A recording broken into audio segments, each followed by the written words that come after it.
All right, well, we are learning more about the economic impact of the recent Lainey Wilson concerts. The Baskin native and country singer held 2 sold-out concerts in Monroe. Kenny Ross takes a look at the impact. What we saw last weekend with Lainey Wilson having sold-out shows back-to-back, selling approximately 12,000 tickets over the course of those 2 days. We've seen so many restaurants and local shops and vendors post online about the incredible impact that they're having. Chief Cultural and Economic Development Officer Kelsea McCrary with the City of Monroe says whenever big events like sold-out shows happen at the Monroe Civic Center, local support shows up in a big way.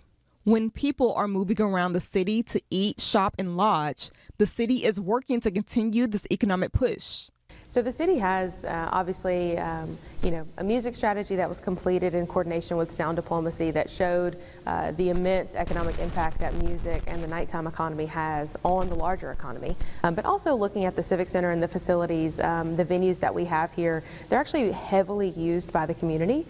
McCrary says Monroe's hockey team is seeing record ticket sales and game attendance.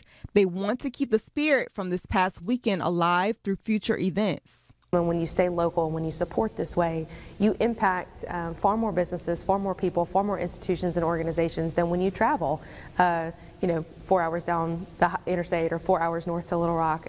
On KNOE.com, you'll find holiday events happening in the Twin Cities this season. In Monroe, I'm Kenya Ross, KNOE 8 News.